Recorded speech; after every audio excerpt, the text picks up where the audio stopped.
Hello friends, welcome to അബീസ് BSc world. അബീസ് BSc വേൾഡിൻ്റെ ഇന്നത്തെ ക്ലാസ്സിൽ നമ്മൾ പഠിക്കുന്നത് 10th സ്റ്റാൻഡേർഡിലെ സോഷ്യൽ സയൻസ് ഫസ്റ്റ് പാർട്ട്, അതായത് ഈ പുതിയ ടെക്സ്റ്റ് ബുക്കിൽ നിന്നുള്ള ഫസ്റ്റ് ചാപ്റ്ററായ മാനവികത എന്ന ചാപ്റ്ററാണ് നമ്മൾ നോക്കുന്നത്. മാനവികത. അപ്പോൾ നമുക്ക് ഈ പാഠത്തിൽ എന്തൊക്കെയാണ് പഠിക്കാനുള്ളത് എന്ന് നോക്കാം. ആദ്യമായിട്ട് നമുക്ക് പഠിക്കാനായിട്ടുള്ളത് ഗ്രീക്കോ റോമൻ സംസ്കാരങ്ങൾ എന്താണെന്നാണ്. ഗ്രീക്കോ റോമൻ സംസ്കാരങ്ങളെക്കുറിച്ചാണ് നമ്മൾ ആദ്യമായിട്ട് നോക്കുന്നത്. ഗ്രീക്കോ റോമൻ സംസ്കാരങ്ങളെന്ന് പറഞ്ഞ് ഒരു ചെറിയ ബോക്സിൽ കുറച്ച് കാര്യങ്ങൾ കൊടുത്തിട്ടുണ്ട്. അപ്പോൾ ആ കാര്യങ്ങൾ എന്തൊക്കെയാണെന്ന് നമുക്ക് ആദ്യമായിട്ട് നോക്കാം. പ്രാചീന യൂറോപ്പിൽ നിലനിന്നിരുന്ന രണ്ട് പ്രധാന സംസ്കാരങ്ങളായിരുന്നു ഗ്രീക്ക് റോമൻ സംസ്കാരങ്ങൾ. ഗ്രീക്ക് റോമൻ സംസ്കാരങ്ങൾ നിലനിന്നിരുന്നത് പ്രാചീന യൂറോപ്പിലായിരുന്നു.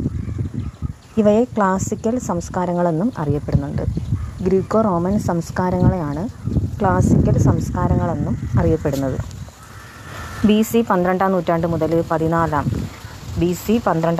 മുതൽ 4-ാം നൂറ്റാണ്ട് വരെയാണ്, 14 അല്ല 4-ാം നൂറ്റാണ്ട് വരെയുള്ള കാലമായിരുന്നു ഗ്രീക്ക് സംസ്കാരം. ഇപ്പോൾ ഗ്രീക്ക് സംസ്കാരത്തിൻ്റെ കാലഘട്ടം എന്ന് പറയുന്നത് 12-ാം നൂറ്റാണ്ട് മുതൽ 4-ാം നൂറ്റാണ്ട് വരെയാണ്. അങ്ങനെയാണെങ്കിൽ റോമൻ സംസ്കാരം നമുക്ക് നോക്കാം. അത് 7-ാം നൂറ്റാണ്ട് മുതൽ 5-ാം നൂറ്റാണ്ട് വരെയുള്ള കാലഘട്ടമായിരുന്നു. ഗ്രീക്കോ റോമൻ സംസ്കാരങ്ങളെക്കുറിച്ചാണ് നമ്മൾ നോക്കിയത്. പ്രാചീന യൂറോപ്പിലെ പ്രധാനപ്പെട്ട രണ്ട് സംസ്കാരമായിരുന്നു ഗ്രീക്ക് സംസ്കാരവും റോമൻ സംസ്കാരവും. ഇവയെ തന്നെ ക്ലാസിക്കൽ സംസ്കാരം എന്നാണ് വിളിക്കുന്നത്. കാലഘട്ടം നോക്കിയപ്പോഴോ 12-ാം നൂറ്റാണ്ട് മുതൽ 4-ാം നൂറ്റാണ്ട് വരെയുള്ള കാലമാണ് ഗ്രീക്ക് സംസ്കാരത്തിൻ്റെ കാലഘട്ടം എന്ന് പറയുന്നത്. റോമൻ സംസ്കാരത്തിൻ്റെ കാലഘട്ടമാണെങ്കിൽ 7-ാം നൂറ്റാണ്ട് മുതൽ 5-ാം നൂറ്റാണ്ട് വരെയാണ്. അപ്പം ആ പോയിൻ്റ് ക്ലിയർ ആയല്ലോ. ഇനി ഇതിനു മുമ്പ് നമുക്കിവിടെ ഒരു ചിത്രവും കുറച്ച് കാര്യങ്ങളൊക്കെ ഇവിടെ കൊടുത്തിട്ടുണ്ടായിരുന്നു. അവിടെ റോജർ ബേക്കൺ എന്ന് പറയുന്ന ഒരു വ്യക്തി എഴുതിയിട്ടുള്ള അദ്ദേഹത്തിൻ്റെ ഒരു ചിത്രവും കുറച്ച് കാര്യങ്ങളുമാണ് ഇവിടെ കൊടുത്തിരിക്കുന്നത്. അപ്പോൾ അവിടെ നിന്ന് നമുക്ക് എന്താണ് മനസ്സിലാക്കാൻ സാധിക്കുന്നത്? പ്രാചീന യൂറോപ്പിലെ ഗ്രീക്കോ റോമൻ സംസ്കാരത്തിൻ്റെ സ്വാധീനത്തോടൊപ്പം മധ്യകാലത്ത് നിലനിന്നിരുന്ന ആശയങ്ങൾ. അപ്പോൾ പ്രാചീന യൂറോപ്പിലെ ഗ്രീക്കോ റോമൻ സംസ്കാരങ്ങൾ നിലനിന്നിരുന്നല്ലോ. ഇതിൻ്റെ സ്വാധീനത്താൽ പിന്നീട് നിരവധി ആശയങ്ങൾ യൂറോപ്പിൽ ഉയർന്നു വരികയാണ്. ഇങ്ങനെ വന്ന ഈ ആശയങ്ങളാണ് പിന്നീട് മാനവികത എന്നുള്ള ആ ഒരു കോൺസെപ്റ്റിലേക്കൊക്കെ എത്തുന്നത്. അപ്പം നമുക്കിനി എന്തൊക്കെയാണ് ഈ ഗ്രീക്കോ റോമൻ സംസ്കാരത്തിൻ്റെ സ്വാധീനത്തിൻ്റെ ഫലമായിട്ട് പിന്നീട് എന്തൊക്കെ പ്രധാനപ്പെട്ട മാറ്റങ്ങളാണ് അല്ലെങ്കിൽ എന്തൊക്കെ സവിശേഷതകളാണെന്ന് നമുക്ക് നോക്കാം. അത് ഒന്നാമതായിട്ട് മനുഷ്യ കേന്ദ്രീകൃതമായ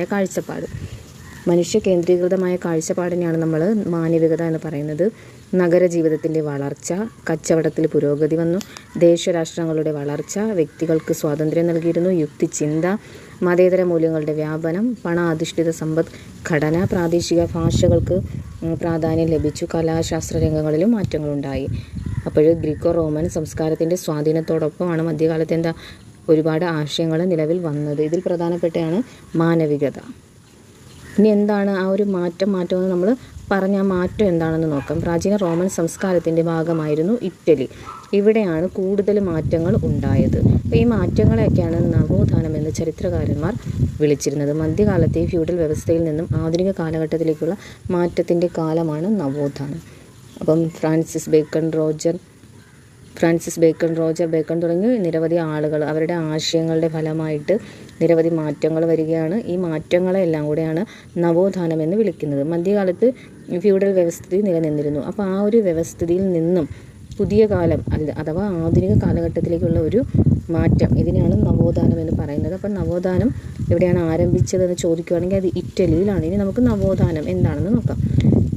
റെനൈസാൻസ് എന്ന വാക്കിന് മലയാളത്തിൽ നവോത്ഥാനം, പുനർജനി എന്നൊക്കെയാണ് അർത്ഥം. അപ്പം റെനൈസാൻസ് എന്നത് ഇംഗ്ലീഷ് വാക്കാണ്, അതിൻ്റെ മലയാളമാണ് നവോത്ഥാനം അഥവാ പുനർജനി. 14-ാം നൂറ്റാണ്ടോടുകൂടി പ്രാചീന ഗ്രീക്കോ റോമൻ സംസ്കാരങ്ങൾക്കുണ്ടായ പുനർജനി എന്നാണ് ഇതുകൊണ്ട് അർത്ഥമാക്കുന്നത്. ഏത് നൂറ്റാണ്ടിലാണ്? 14-ാം നൂറ്റാണ്ടിലാണ് ഗ്രീക്കോ റോമൻ സംസ്കാരങ്ങൾ അവിടെ ഒരു മാറ്റം വരികയാണ്. ഇതിനെയാണ് നമ്മൾ നവോത്ഥാനം എന്ന് പറയുന്നത്.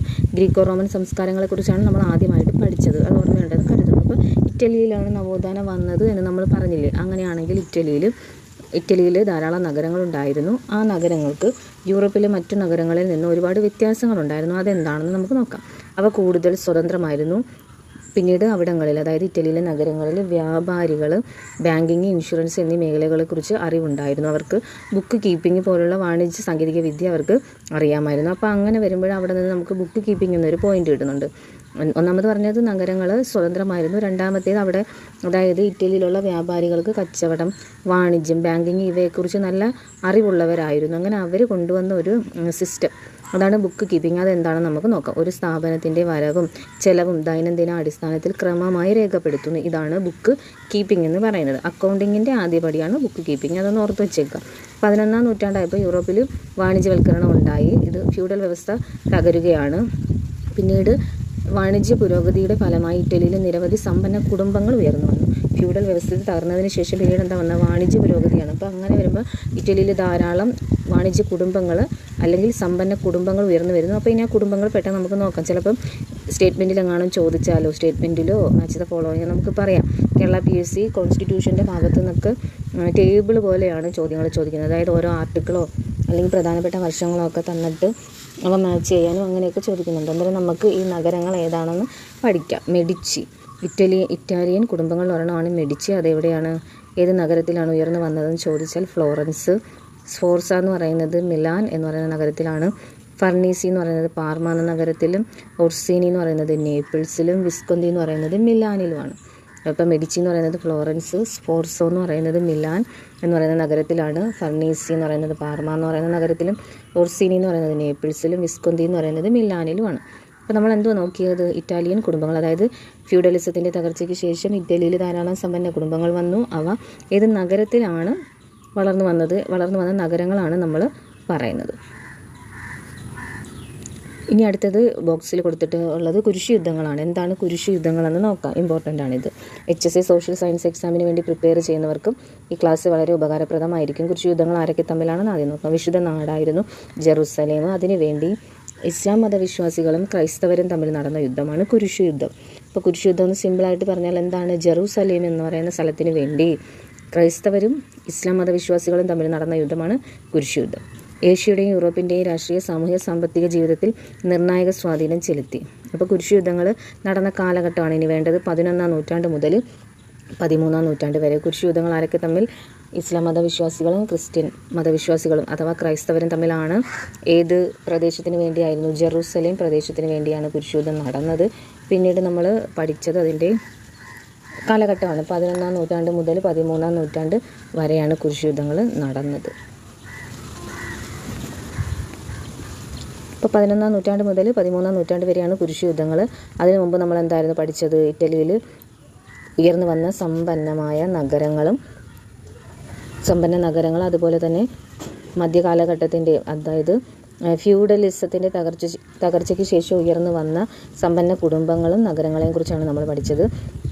പിന്നീടാണ് നമ്മൾ കുരിശ് യുദ്ധത്തെക്കുറിച്ച് നമ്മൾ നോക്കിയല്ലേ. പേജ് മിസ്സായി, കുഴപ്പമില്ല, ഇപ്പോൾ അത് റിക്കവർ ചെയ്യാം നമുക്ക്. അപ്പോൾ ഇത്രയും പോയിന്റുകളാണ് നമ്മൾ പഠിച്ചത്.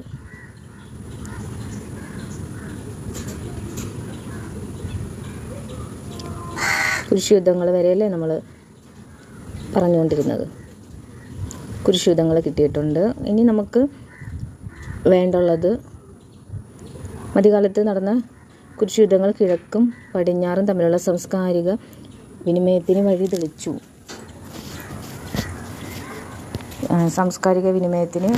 എന്ന് പറയുന്നുണ്ട്. മധ്യകാലത്താണ് കുരിശ് യുദ്ധങ്ങൾ നടന്നത്. ഇത് സാംസ്കാരിക വിനിമയത്തിൻ്റെ വഴിതെളിച്ചെന്ന് പറയുന്നു. കിഴക്കൻ ലോകത്തെ സംസ്കാരങ്ങൾ, നഗരങ്ങൾ, അവിടങ്ങളിലെ ജനജീവിതം തുടങ്ങിയവയുമായി ഇറ്റാലിയൻ നഗരങ്ങൾ പരിചയത്തിലായി. ഇത് ഇറ്റാലിയൻ നഗരങ്ങളുടെ വളർച്ചയ്ക്ക് വേഗത കൂട്ടി. അപ്പം ഈ കുരിശ് യുദ്ധങ്ങളെന്ന് പറയുന്നതിൻ്റെ ആത്യന്തികമായ ആ ഒരു ലക്ഷ്യം എന്തായി മാറി?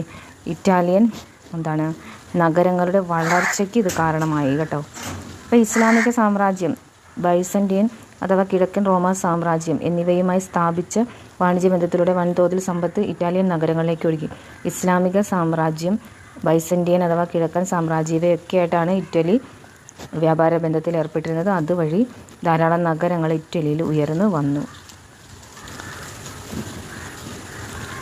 പിന്നീട് എന്താണ് പറയുന്നത്? 14-ാം നൂറ്റാണ്ടിൻ്റെ മധ്യത്തിൽ പൊട്ടിപ്പുറപ്പെട്ട ബ്യൂബോണിക് പ്ലേഗ് എന്ന മഹാമാരി ഇറ്റാലിയൻ നഗരങ്ങളെ സാരമായി ബാധിച്ചു. ഇതിന് തൊട്ട് മുമ്പ് നമ്മൾ ഇറ്റാലിയൻ നഗരങ്ങളുടെ വളർച്ചയാണ് പറഞ്ഞതെങ്കിൽ ഇപ്പം 14-ാം നൂറ്റാണ്ടായപ്പോൾ ഇറ്റാലിയൻ നഗരങ്ങളിൽ ഒരു പ്രധാനപ്പെട്ട മഹാമാരി വരികയാണ്. പ്ലേഗ് എന്ന് പറയുന്ന ഒരു മഹാമാരി വരുവാണ്. ഈ പ്ലേഗിനെയാണ് ബ്ലാക്ക് ഡെത്ത് എന്ന് അറിയപ്പെടുന്നത്.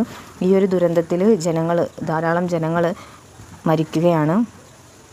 പിന്നീട് കാർഷിക മേഖലയെ ആശ്രയിച്ച് കഴിഞ്ഞ ഒരുപാട് മധ്യകാല ഫ്യൂഡൽ വർഗം ഉണ്ടായിരുന്നു. അവരുടെ തകർച്ചയ്ക്കും ഇത് കാരണമാവുകയാണ്. ഈ പ്ലേഗ് എന്ന് പറയുന്നത് കാരണമാവുകയാണ്. ഈ ഒരു അന്തരീക്ഷത്തിലാണ്, അതായത് പ്ലേഗിൻ്റെ ഭീകരത മനുഷ്യൻ്റെ ജീവിതത്തിൻ്റെ പല കാര്യങ്ങളെയും തടസ്സപ്പെടുത്തി. അപ്പോൾ ഇതിനെക്കുറിച്ച് എന്തുകൊണ്ടാണ് ഇങ്ങനെയുള്ള അസുഖങ്ങൾ വരുന്നത്, അല്ലെങ്കിൽ ഇതിൽ നിന്ന് എങ്ങനെ നമുക്ക് മറികടക്കാം, ഇങ്ങനെയുള്ള ചിന്തകൾ മനുഷ്യൻ്റെ ഈ ചിന്തകളാണ് മാനവികത എന്നതിലേക്ക് നയിച്ചത്. ആദ്യമേ നമ്മൾ ഇറ്റാലിയൻ നഗരങ്ങളുടെ സാമ്പത്തികമായ വളർച്ചയും കാര്യങ്ങളും പഠിച്ചതിന് ശേഷം നമ്മൾ ഇറ്റാലിയൻ നഗരങ്ങളുടെ തകർച്ചയാണ് പഠിച്ചത്. ആ തകർച്ചയുടെ കാരണം എന്ന് പറയുന്നത് എന്തായിരുന്നു? പ്ലേഗ് ആയിരുന്നു. അപ്പോൾ ഈ പ്ലേഗ് എന്ന് പറയുന്ന മഹാമാരിയിലൂടെ നിരവധി ആളുകൾ മരണപ്പെട്ടു. കാർഷിക മേഖലയെ ആശ്രയിച്ചിരുന്ന ആളുകൾക്ക് ഇതൊരു തിരിച്ചടിയായി. അപ്പം ഇങ്ങനെ സമൂഹത്തിൽ നിലനിന്നിരുന്ന പല കാര്യങ്ങളും മനുഷ്യനെ ചിന്തയിലേക്ക് നയിച്ചു. അങ്ങനെയാണ് മാനവികതയിലേക്ക് വഴിമാറിയത്. മാനവികതയിലേക്ക് പോയത് എങ്ങനെയാണെന്നാണ് നമ്മൾ പറഞ്ഞത്. അപ്പോൾ നമുക്ക് ഈ ബ്ലാക്ക് ഡെത്ത് അതൊന്ന് നോക്കാം എന്താണെന്ന്. 1347-നും 1351-നും ഇടയിലാണ് യൂറോപ്പിനെ തകർത്തെറിഞ്ഞ പ്ലേഗ് എന്ന മഹാമാരി ഉണ്ടായത്. ഈ പ്ലേഗിനെയാണ് ബ്ലാക്ക് ഡെത്ത് എന്ന് പറയുന്നത്. പിന്നീട് പ്ലേഗിനെ കുറിച്ച് എന്താണ് അതിൻ്റെ സിംറ്റംസ്, അങ്ങനെയൊക്കെയുള്ള കാര്യങ്ങളാണ് ആ ഒരു ചെറിയ ടേബിളിൽ കൊടുത്തിരിക്കുന്നത്. നമുക്ക് പ്ലേഗ് അല്ലെങ്കിൽ ഈ മാനവിക അതിൻ്റെ ബാക്കി ഭാഗം എന്താണെന്ന് നോക്കാം. നഗരങ്ങളിൽ ഉണ്ടായിരുന്ന സമ്പത്ത്, രാഷ്ട്രീയ സ്വാതന്ത്ര്യം, സാമൂഹിക ഐക്യം എന്നിവ ജനങ്ങളിൽ പൗരബോധം, ആത്മാഭിമാനവും വളർത്തി. ഇതിൻ്റെ തൊട്ട് മുമ്പ് നമ്മളതായി ഒരു ചെറിയ പാരഗ്രാഫിൽ പഠിച്ചില്ലായിരുന്നോ? പ്ലേഗിൻ്റെ ഫലമായിട്ട് ധാരാളം ആളുകൾ മരിക്കുകയും കാർഷിക മേഖല തകരുകയൊക്കെ ചെയ്തപ്പോഴാണ് ആളുകൾക്ക് അവരെക്കുറിച്ച് ചിന്തിക്കാനുള്ളൊരു അവസരം കിട്ടുന്നത്. അങ്ങനെയാണ് മാനവികതയിലേക്ക് പോയതെന്ന് നമ്മൾ പറഞ്ഞു. അപ്പം നഗരങ്ങളിലെ സമ്പത്ത്, രാഷ്ട്രീയ സ്വാതന്ത്ര്യം, സാമൂഹിക ഐക്യം എന്നിവ ജനങ്ങളിൽ പൗരബോധം, ആത്മാഭിമാനവും വളർത്തി. പ്രാചീന റോമ സാമ്രാജ്യത്തിൽ നിലനിന്നിരുന്ന ക്രമസമാധാനം, ഭരണകൂടം എന്നിവയെ സംബന്ധിച്ച ആശയങ്ങൾ ഇറ്റലിയിൽ പ്രചരിച്ചു. പ്രാചീന റോമൻ നിയമങ്ങളിലും ലാറ്റിൻ ഭാഷയിലും പാണ്ഡിത്യമുണ്ടായിരുന്ന വിദ്യാസമ്പന്നരായ ഒരു വിഭാഗം വാണിജ്യ പ്രവർത്തനങ്ങളിൽ ഏർപ്പെട്ടു. തൽഫലമായി പ്രാചീന ഭാഷ,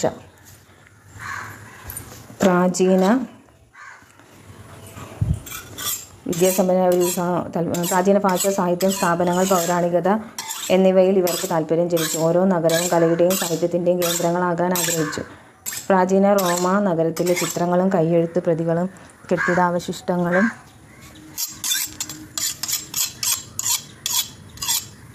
രാജാക്കന്മാരുടെയും പുരോഹിതരുടെയും നേതൃത്വത്തിൽ കണ്ടെടുത്ത് സംരക്ഷിക്കപ്പെട്ടു. കെട്ടിടങ്ങൾ നിർമ്മിക്കുന്നതും കലയെയും സാഹിത്യത്തെയും പ്രോത്സാഹിപ്പിക്കുന്ന യുദ്ധങ്ങളെക്കാൾ തങ്ങളെ ജനമനസ്സിൽ അനശ്വരമാക്കുമെന്ന് രാജാക്കന്മാർ കരുതി. അങ്ങനെ മാനവികത എന്ന ആ ഒരു ആശയത്തിലേക്ക് എത്തുന്നത് എങ്ങനെയാണ്? മനുഷ്യനെക്കുറിച്ചുള്ള ചിന്തയിൽ നിന്നാണ്. ആദ്യകാലത്ത് രാജാക്കന്മാർ എന്താണ് ചെയ്തുകൊണ്ടിരുന്നത് എന്ന് അവരുടെ ഉള്ളിൽ തന്നെ ഒരു ചിന്ത വരികയാണ്. പിന്നീട് രാജാക്കന്മാർ ചിന്തിക്കുകയാണല്ലേ, കെട്ടിടങ്ങളുടെ അവശിഷ്ടങ്ങളും അതുപോലെ തന്നെ കെട്ടിടങ്ങൾ നിർമ്മിക്കുന്നതോ സാഹിത്യത്തെ പ്രോത്സാഹിപ്പിക്കുകയോ യുദ്ധങ്ങളെക്കാൾ അപ്പോൾ യുദ്ധങ്ങളല്ല ചെയ്യേണ്ടത്, അതിന് പകരം ജനങ്ങൾക്ക് ആവശ്യമായ ചില നല്ല കാര്യങ്ങൾ ചെയ്യുക, ഇതാണ് രാജാക്കന്മാർ ചെയ്യേണ്ടതെന്ന് രാജാക്കന്മാർക്ക് തന്നെ അവരുടെ ഉള്ളിലൊരു ചിന്ത ജനിക്കുകയാണ്. അപ്പോൾ ഇതിനെയൊക്കെയാണ് നമ്മൾ മാനവികത എന്ന് പറയുന്നത്. സമ്പന്നരായ ആളുകൾ തങ്ങളുടെ ഇടവക ദേവാലയങ്ങൾ മോടിപ്പിടിപ്പിക്കുകയും സന്യാസി മഠങ്ങൾ, കത്തീഡ്രലുകൾ എന്നിവയുടെ നിർമ്മാണത്തെ പ്രോത്സാഹിപ്പിക്കുകയും ചെയ്തു. ഇപ്പോൾ രാജാക്കന്മാരുടെ ജോലി എന്താണ്? അത് അവർക്ക് വേണ്ടുള്ള കെട്ടിടങ്ങൾ നിർമ്മിക്കുകയോ അല്ലെങ്കിൽ യുദ്ധങ്ങൾ ഉണ്ടാക്കുകയല്ല ചെയ്യേണ്ടത്. അവർക്ക് ആവശ്യമായ, അതായത് കലയും സാഹിത്യത്തെയൊക്കെ പ്രോത്സാഹിപ്പിക്കുക, അതായിരുന്നു ചെയ്യേണ്ടിരുന്നത്. അങ്ങനെ ഫ്ലോറൻസ്, മിലാൻ, റോം, വെനീസ് തുടങ്ങിയ ഇറ്റാലിയൻ നഗരങ്ങളിൽ കലാകാരന്മാരെ പ്രോത്സാഹിപ്പിക്കുന്നത് പൗരധർമ്മമായി കണക്കാക്കപ്പെട്ടു. Florence, Milan, Rome, Venice Italian നഗരങ്ങളാണ്. 1453 തുർക്കികൾ കിഴക്കൻ റോമാ സാമ്രാജ്യത്തിൻ്റെ തലസ്ഥാനമായിരുന്ന കോൺസ്റ്റാന്റിനോപ്പിൾ പിടിച്ചെടുത്തു. ഇതൊരു വളരെ പ്രധാനപ്പെട്ട പോയിൻ്റാണ്. 1453 തുർക്കികൾ കിഴക്കൻ റോമാ സാമ്രാജ്യത്തിൻ്റെ തലസ്ഥാനമായിരുന്നു കോൺസ്റ്റാന്റിനോപ്പിൾ ഈ പ്രദേശം പിടിച്ചെടുത്തു. പ്രാചീന ഗ്രീക്കോ റോമൻ സാഹിത്യകൃതികളുടെ കൈയെഴുത്ത് പ്രതികൾ കൈവശമുണ്ടായിരുന്ന നിരവധി പണ്ഡിതരുടെ കേന്ദ്രമായിരുന്നു കോൺസ്റ്റാന്റിനോപ്പിൾ. കോൺസ്റ്റാന്റിനോപ്പിളിൻ്റെ പ്രത്യേകത എന്താണ്? കിഴക്കൻ റോമാ സാമ്രാജ്യത്തിൻ്റെ തലസ്ഥാനമായിരുന്നു. അതാണ് ഓർക്കേണ്ടത്. പിന്നെ പണ്ഡിതന്മാരുടെ കേന്ദ്രമായിരുന്നു കോൺസ്റ്റാന്റിനോപ്പിൾ. തുർക്കികളുടെ ആക്രമണത്തെ തുടർന്ന് അവർ തങ്ങളുടെ കൈവശമുള്ള കൈയെഴുത്ത് പ്രതികളുമായി ഇറ്റാലിയൻ നഗരങ്ങളിലേക്ക് നീങ്ങി. മധ്യകാലത്ത് സർവകലാശാലകളിൽ മാത്രം ഒതുങ്ങി നിന്ന അന്വേഷണങ്ങളും പഠനവും എല്ലാം വ്യാപിക്കാൻ തുടങ്ങി. അങ്ങനെ പുത്തൻ ആശയങ്ങൾ പ്രകടമായി തുടങ്ങുകയാണ്. അങ്ങനെ ഈ ഒരു പാരഗ്രാഫിൽ നമ്മൾ എന്താ നോക്കിയത്? പ്രാചീന ഗ്രീക്കോ റോമൻ സാഹിത്യകൃതികളുടെ കൈയെഴുത്ത് പ്രതികൾ കൈവശമുണ്ടായിരുന്ന പണ്ഡിതന്മാർ കോൺസ്റ്റാന്റിനോപ്പിൾ കേന്ദ്രമാക്കാൻ തുടങ്ങി. അവരുടെ ആശയങ്ങളുടെ വളർച്ചയ്ക്കുള്ളൊരു കേന്ദ്രമാക്കാൻ കോൺസ്റ്റാന്റിനോപ്പിൾ ആക്കി തുടങ്ങി. പിന്നീട് മധ്യകാലത്ത് സർവകലാശാലകളിൽ മാത്രമായിരുന്നു അന്വേഷണങ്ങളും പഠനങ്ങളും ഒക്കെ ഉണ്ടായിരുന്നത്. അത് പിന്നീട് പല സ്ഥലങ്ങളിലേക്ക് വ്യാപിക്കാൻ തുടങ്ങി. ഇനി അടുത്ത ഒരു ടോപ്പിക്കാണ് മനുഷ്യൻ കേന്ദ്രമാകുന്നു. അതെന്താണെന്ന് നമുക്ക് നോക്കാം. മധ്യകാല ലോകത്തെ പ്രധാനമായും സ്വാധീനിച്ചിരുന്നത് സ്കോളാസ്റ്റിസിസം എന്നറിയപ്പെട്ട തത്വശാസ്ത്രമായിരുന്നു. മധ്യകാല ലോകത്തെ പ്രധാനമായും സ്വാധീനിച്ചിരുന്ന ഒരു ചിന്തയാണ് സ്കോളാസ്റ്റിസിസം. ക്രൈസ്തവ മതചിന്തയെ അടിസ്ഥാനമാക്കിയുള്ളതായിരുന്നു ഈ തത്വശാസ്ത്രം. ഇത് വിജ്ഞാനത്തെയും അന്വേഷണത്തെയും പ്രോത്സാഹിപ്പിച്ചു. പക്ഷേ ദൈവത്തിനും പരലോക ജീവിതത്തിനുമാണ് ഇവർ ഊന്നൽ നൽകിയത്. മധ്യകാല ലോകത്തെ ഒരു ചിന്തയായിരുന്നു സ്കോളാസ്റ്റിസിസം. ഇതെന്താണ്? ക്രൈസ്തവ മതചിന്തയെ അടിസ്ഥാനമാക്കിയുള്ളതായിരുന്നു. ഇത് വിജ്ഞാനത്തെയും അന്വേഷണത്തെയുമാണ് പ്രോത്സാഹിപ്പിച്ചത്. അതുപോലെ ദൈവത്തിനും പരലോക ജീവിതത്തിനും ഊന്നൽ നൽകി. ഇതിൽ നിന്ന് മാറി മനുഷ്യന് ഇഹലോകത്തിനും യുക്തിചിന്തയ്ക്കും പ്രാധാന്യം നൽകിക്കൊണ്ടാണ് മാനവികത എന്ന ആശയം രൂപപ്പെട്ടത്. മാനവികത എന്ന ആശയം എന്താണ് പറയുന്നത്? ഈ സ്കോളാസ്റ്റിസിസം എന്ന് പറയുന്ന ചിന്ത അവർ പറയുന്നത് എന്താണ്? ക്രൈസ്തവ മതചിന്തയെ അടിസ്ഥാനമാക്കിയായിരുന്നു. പിന്നീട് ദൈവത്തിനും പരലോക ജീവിതത്തിനുമാണ് പ്രാധാന്യം നൽകിയതെങ്കിൽ ഇതിൽ നിന്നും വ്യത്യസ്തമായിരുന്നു മാനവികത എന്ന ചിന്ത. എന്താണ്? അവിടെ മനുഷ്യനും ഇഹലോകത്തിനും യുക്തിചിന്തയ്ക്കുമാണ് പ്രാധാന്യം കൊടുത്തിരുന്നത്. മാനവികത എന്ന് പറയുമ്പോൾ മനുഷ്യനെ കുറിച്ചാണ് ചിന്തിക്കുന്നത്. അങ്ങനെയാണ് മാനവികത എന്ന കാഴ്ചപ്പാടിലേക്ക് വഴിമാറുന്നത്. ഇനി നമുക്കിത് ഈ ബോക്സിലുള്ള അരിസ്റ്റോട്ടിൽ എന്ന വ്യക്തിയെക്കുറിച്ച് നോക്കാം. പ്രാചീന ഗ്രീസിൽ ജീവിച്ചിരുന്ന ചിന്തകനായിരുന്നു അരിസ്റ്റോട്ടിൽ. അദ്ദേഹത്തിൻ്റെ ആശയങ്ങളാണ് നവോത്ഥാന കാലത്ത് പുതിയ ചോദ്യങ്ങൾക്കും സംവാദങ്ങൾക്കും പശ്ചാത്തലം ഒരുക്കിയത്. 12-13 നൂറ്റാണ്ടുകളിൽ യൂറോപ്പിൽ അരിസ്റ്റോട്ടിലിൻ്റെ കൃതികൾ ലത്തീനിലും പ്രാദേശിക ഭാഷകളിലും വിവർത്തനം ചെയ്ത് പ്രചരിക്കപ്പെട്ടു. സത്യാന്വേഷണത്തിന് അദ്ദേഹം നൽകിയ പ്രാധാന്യം പഠനങ്ങളുടെ വ്യാപ്തിയുമാണ് ഇതിന് കാരണം. അരിസ്റ്റോട്ടിൽ എന്താണ് ചെയ്തത്? പ്രാചീന ഗ്രീസിൽ ജീവിച്ചിരുന്ന ചിന്തകനായിരുന്നു. അദ്ദേഹത്തിൻ്റെ ആശയങ്ങൾ നവോത്ഥാനത്തിൻ്റെ വാതിലുകൾ തുറന്നു കൊടുത്തു. 12-13 നൂറ്റാണ്ടുകളിലാണ് യൂറോപ്പിൽ അരിസ്റ്റോട്ടിലിൻ്റെ കൃതികൾ ലത്തീനിലും പ്രാദേശിക ഭാഷകളിലും വിവർത്തനം ചെയ്ത് പ്രചരിക്കപ്പെട്ടു. അപ്പോൾ അദ്ദേഹം എന്തിനാണ് പ്രാധാന്യം നൽകിയത്? സത്യാന്വേഷണം. അതായത് ഒരു കാര്യം അല്ലെങ്കിൽ ഒരു കാരണമുണ്ടായാൽ അതിൻ്റെ സത്യം എന്താണ്, ഇതിനാണ് അദ്ദേഹം പ്രാധാന്യം നൽകിയത്.